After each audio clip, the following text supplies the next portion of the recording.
There's definitely favorites in the UFC. For sure. There's And I definitely get favorites. it. You know, some make more money than others. I get it. But if I'm Aljamain, I'm not too stoked about it. It's really whoever kisses the ring and like plays along.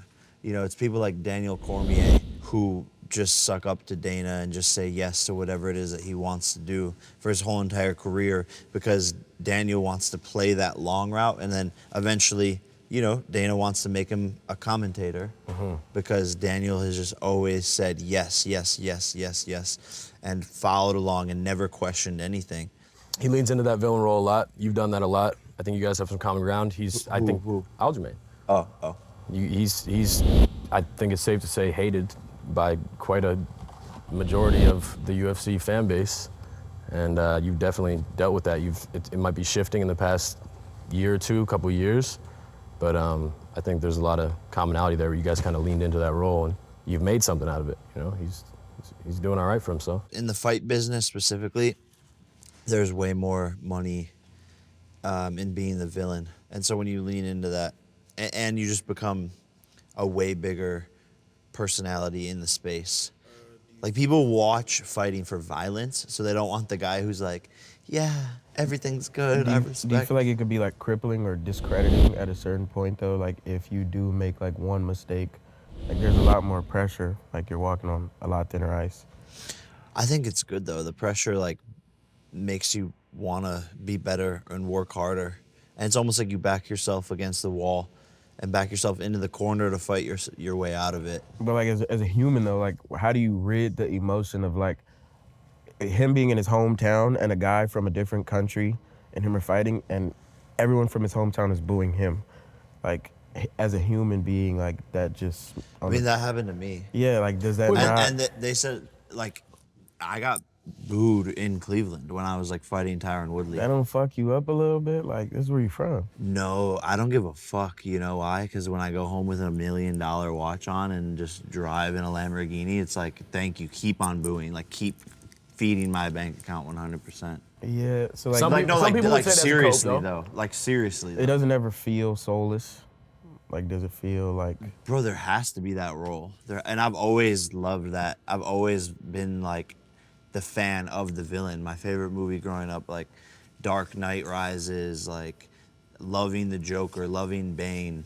But are you just saying that to kind of protect yourself? Because like that sounds like that sounds like a cope. That sounds like, because I feel like nobody wants to be hated. I don't think anybody really wants that. I guess maybe it is better than indifference, but I don't think anybody wants to be hated. Sometimes it's kind of funny because it's irrational hate. Like also you have a level of discretion that you keep as well, and like I feel like people don't know you like thoroughly enough to like hate with reason. So I guess yeah. It's Yeah, like kinda... they're hating alter ego. Yeah. And so like I'm disconnected from that. Yeah, I just and that's realized like that. where the piece, if they actually like knew me and hated me, like if you hated me or like people around me hated me, then that would be, I would hate that for sure. But like this random person watches a couple YouTube clips and decides to hate me, or like they maybe just like the other person more. Do you read comments?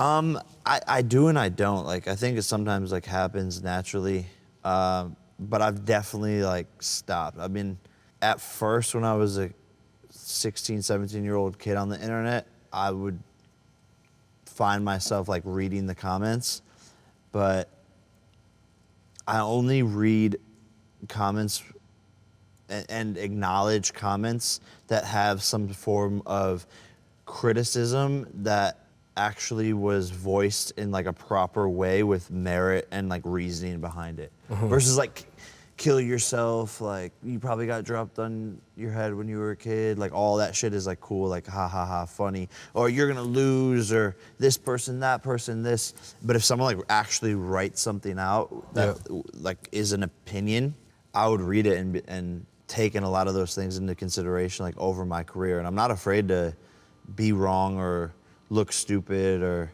put out a piece of content that maybe people have an adverse opinion to, and then like maybe learn from that. But I'm a human at the end of the day, like making mistakes. So I think reading the comments though can be like a gnarly thing, and I advise people to just like not to do that and stay away from that. Yeah. Do you feel like playing a villain role is beneficial or like crippling towards making mistakes? Like, Do you think you get like a little more leeway, or is it like a thinner line? It's a thinner line, but the thing is that like I've always had that target on my back because I was 19, 20 years old, like being the biggest vlogger on YouTube, getting 15 million views a day. And these other YouTubers who have been doing it their whole lives and they're older and all this shit, they're jealous. And I found that the industry of like YouTube was back then very jealous of my brother and I because we basically took over everything, and between the two of us we're getting 30 million views a day, and there was literally nothing else that people were interested in YouTube pretty much besides like the gaming side. And so they were literally like dozens and dozens and dozens of creators who were waiting for us to make mistakes just to rip us down. So as soon as, you know, I do something that rubs people the wrong way, which for me it was jumping on top of a news van. That was very like insignificant. It's the funny, like still hilarious thing, and like people were like, "Oh, look at this fucking like dick." Like people don't know me, so they don't know I'm just trolling and like joking around. And people were like, "Oh, this fucking kid is so like arrogant." It's like, bro, like, is this fucking entertainment? Like I'm being funny and like making content. Like, it's literally harmless. And so since that day, I've literally had this target of like people trying to pull me down, and I've always been the villain since then. Would you recommend it? You think it's a worthy trade-off? Like you mentioned going home, you go home with $1 million watch, you go home, whatever, but you're hated. Is that a trade-off that you would say? See, but the thing is like I'm hated by people who I don't respect. Yeah. And I'm loved by all the people that I respect. Yeah. Which is That's Mike interesting. Tyson, which is all my idols, which is Lil Wayne, which is Drake. All these people who I care about love and respect me. Yeah. And as actual friends in real life. So many people in the world just don't even know themselves. If I'm hated by someone who doesn't even know themselves, then like, what do I care? Like truly, what do I care?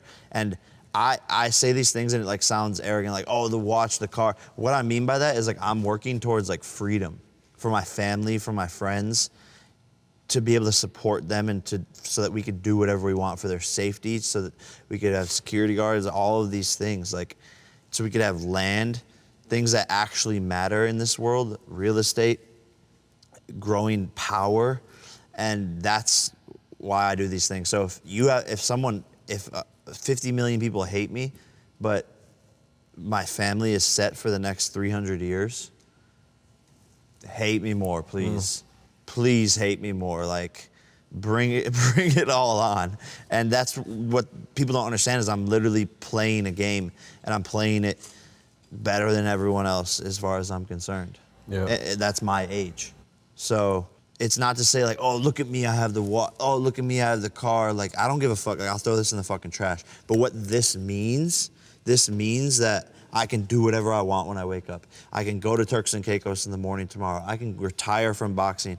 I could go to the club for the rest of my life. I could do literally whatever the fuck I want. And that's why, to me, the hate or whatever from these people who I don't respect doesn't fucking matter, and please bring more of it on. As long as you care and are tuned in, then that's all that I give a fuck about. Has that always been the motivation? Is just freedom for you and your future family? 100%. Yeah. And the challenge of life being like a game of Monopoly.